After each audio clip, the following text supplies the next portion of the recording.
Mr. Jones owned a cotton plantation and many slaves. One day he was talking to the owner of the plantation next to his, and Mr. Jones was lamenting the fact that times were tough. He was having to work his slaves harder than ever, and was having trouble with some of them being disobedient or trying to run away. The other plantation owner said he knew someone who could help. Day 1. One day Mr. Jones called his slaves together so a man named Mr. Smith could talk to them. Before beginning, Mr. Smith whispered to Mr. Jones, "Whatever I say, do not contradict me or interfere, and I promise you your slave troubles will end." "My name is Mr. Smith," he said to the slaves, "and this may be the happiest day of your lives. From today forward you will no longer be slaves, but free men." Mr. Jones was so shocked he started to step forward, but Mr. Smith gestured for him to remain silent. He did, only because the other plantation owner had spoken so highly of Mr. Smith's skills. "You are no longer the property of Mr. Jones," Mr. Smith continued. "You are free. No more would you be forced to labor for the benefit of Mr. Jones. Now you can work for yourselves." Now the slaves were all murmuring and looking at each other. Many were smiling, many were looking puzzled. "In fact, you are now free to leave the plantation whenever you want," Mr. Smith said. "However, since we are surrounded by other plantations, if you leave, some other plantation owner will likely claim you as his own the moment you set foot on his property. So I urge you not to risk your newfound freedom by doing something so foolish. Instead, I suggest that you stay here, no longer as slaves, but as willing participants and part owners of this plantation. Yes, this is now your plantation." Mr. Jones bit his tongue to keep from objecting. "For now, we might as well leave Mr. Jones in charge," said Mr. Smith, "since he is the only one with any experience at running a plantation, which is quite a complicated thing to manage. But he will no longer be your master, but just another worker on the plantation. In fact, he will now be using his organizational and management skills to serve you. Whatever problems you may have had with him before, you are now all equals, and you need each other to make this work. If we all cooperate and work together, we can all reap the benefits together. In honor of this happy occasion, I present you this new symbol of togetherness and cooperation, this flag, which shall be the emblem of the new, free Jones plantation." He held up the new flag, but most of those listening were still too amazed to respond.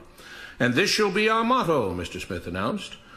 "We work together as free men for our mutual benefit, pledging our allegiance to the Jones plantation, which stands for prosperity, liberty, and justice for all. To celebrate, everyone has the rest of the day off.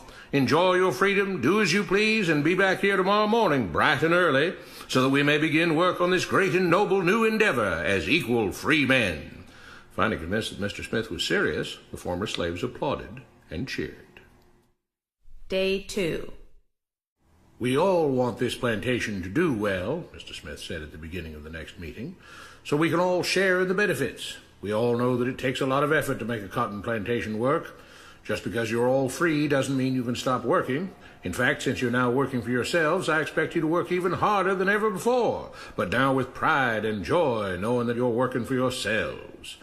Of course, there still have to be rules. If everyone just does whatever he wants, the plantation won't produce anything. This experiment will fail, and we'll all starve.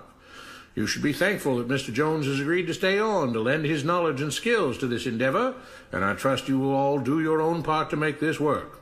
Several of you have been chosen to act as project supervisors to manage different aspects of the operation, to make sure everyone is doing his assigned job, to make sure that the rules are followed, and so on. The rest of you may head out to the fields to start your first day of work as free men." Day 3. The next morning, Mr. Smith had a grim expression on his face as the daily meeting began. "I have an unpleasant duty to do today," he said.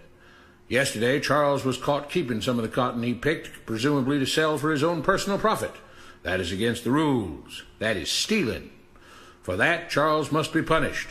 2 men tied Charles to the whipping post.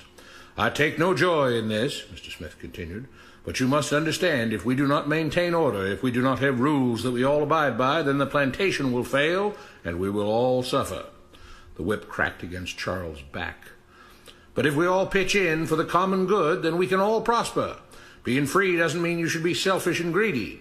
We must each do our assigned duties and obey the rules, and then we can all benefit, and each of you will receive your appropriate share of the profits." A young man named Samuel stepped forward. "But if you and Mr. Jones decide the rules and whip us if we disobey, how is that any different from what we had before?" "How can you say that?" Mr. Smith asked. "I'm shocked. You were a slave before, and now you're free. Things still need to be managed and organized by those best qualified to do so. Do you know how to run a plantation, Samuel?" "Well, no," he answered. "But if we're free, why do we get no say in what the rules are and how things work?" "I'm surprised at your ingratitude," Mr. Smith answered. "None of you know how a plantation is run, so you're in no position to be making decisions about how things are done here. You don't seem to appreciate all the things that Mr. Jones provides for you, from protecting you from all the outside threats that you know nothing about, those who would come here, capture and enslave you, if not for Mr. Jones' protection, to making sure that you all have food and housing, tools to work with, that you're cared for when sick and injured, and so on. There wouldn't be a plantation at all, no cotton to pick, no land to plant and harvest, if not for him. You should be grateful that he's made possible the level of comfort you now have. Your lives would be far worse if not for him. Nevertheless, as free and equal participants in this endeavor, from now on at each meeting, any worker may have 2 minutes to ask questions or voice suggestions or complaints." With that, the workers all seemed satisfied and headed out again to the fields to pick the cotton. Day 4. "I have a big announcement," Mr. Smith said as the daily meeting began. "Mr. Jones' cousin is here, and not just to visit and see how our project is coming along. It has been decided that from now on you will be deciding who will manage the plantation. Of course, this job can't be done by just anyone, but every 3 months we will have a special meeting at which all the workers will vote on whether we think Mr. Jones should run the plantation or whether we think his cousin, Mr. Johnson, should run the plantation. That means that ultimately you are in charge, because you will be deciding which man you want running things on your behalf. If you don't like the way things are being managed, you now have the power to change it." Amazed and pleased, the workers headed out again to the fields to pick the cotton. Days passed, months passed, a year passed, and the plantation continued to operate as before. Sometimes Mr. Jones was in charge, sometimes Mr. Johnson was in charge, but the day-to-day routine stayed exactly the same. The workers worked hard, long hours every day, and still had little to show for it. Every day the meeting would begin with them all reciting the Jones Plantation motto, "We work together as free men for our mutual benefit, pledging our allegiance to the Jones Plantation, which stands for prosperity, liberty, and justice for all." One day Mr. Smith announced, "Samuel is asked to say a few words this morning, and whatever the rest of us may think of his ideas and opinions, we are all free here, and that means we are all allowed to speak our minds. So, Samuel, you have 2 minutes. Begin." Samuel stepped forward, looking scared. "I was excited when all this started," he began, glancing nervously at Mr. Smith and Mr. Jones. "But don't you all see what's happened here? Nothing's changed. We're all still slaves." There were grumbles of disagreement from the crowd. "They tell us what to do and whip us if we don't. They still make all the rules and punish us if we disobey. They let us make suggestions and complain about things, but they never really change anything. They let us choose between Mr. Jones and Mr. Johnson, but what's the difference? The situation stays the same. We do all of the work and they take as much as they want and decide how much they'll let us keep. They live in luxury, made rich by the cotton we pick. We do all the work and have to build our own huts, grow our own food, and take care of ourselves. They leave us just enough that we don't revolt or run away. This is not freedom. We're all still slaves. They've only changed the words they use, but nothing else has changed. They say we're all free and equal, but we're not. They command and we obey. That's not freedom. That's not equality. They say we're free to leave, but all that means is that we're free to be someone else's slave. Why should we work or obey the rules? We didn't agree to this. They made the system. They forced it on us. They control and rob us and call it freedom. They've deceived you into thinking that being able to choose which slave master you'll work for is the same as being free. It's not. Open your eyes. If you keep what you produce, they call it stealing. When they take what you produce, they call it sharing and fair distribution. Can't you see that this is all? Your time is up, Samuel, Mr. Smith announced calmly. At his gesture, 2 supervisors grabbed Samuel by the arms and led him to the whipping post. I'm sorry, Samuel, but you've broken the rules. There are rules against encouraging others not to work and encouraging others to break the rules. You're only hurting all of us with your discontentment and your complaining and your disobedience. The whip fell, and Samuel let out a grunt. Without rules, without order, all would be lost. Without law, there would be chaos. We can't just behave as wild animals, each doing whatever he pleases. We must all follow the plan and all do our duty for the betterment of everyone, and those who do not must be punished." The whip fell again, and blood flowed freely from Samuel's back. "Samuel, it is you who are stealing from the others. When you don't do your assigned work, you are making more work for others. When you disobey the rules, it is you who are endangering the future of everyone else here. You are the thief. You are the criminal. You are the one trying to destroy the arrangement that keeps us all safe and prosperous." At every lash of the whip, the other workers cheered louder and louder, some yelling curses at Samuel. "Being spoiled and selfish, you complain about everything, talking as if you're oppressed. But you are the one ruining things. You are the one keeping us from being all we could be. It is your greed and your rebelliousness that is hurting all of us. They all play by the rules," Mr. Smith said, gesturing at the others. "What makes you think that you don't have to?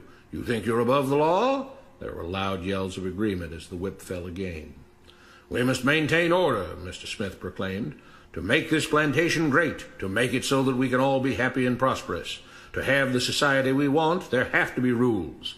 We all have to contribute our fair share to this great endeavor, and we cannot tolerate actions and attitudes that seek to undermine the amazing things that together as free men we have achieved and will continue to achieve." Mr. Jones was smiling as he gave Mr. Smith a pat on the back. The crowd was cheering so loudly that none of them had noticed that Samuel had died. What you have been taught about government and politics is no more accurate or reasonable than what Mr. Smith taught the slaves. If you're ready to look through the veil of rhetoric and propaganda to see the reality beneath, get a copy of The Most Dangerous Superstition. It will change the way you see the world.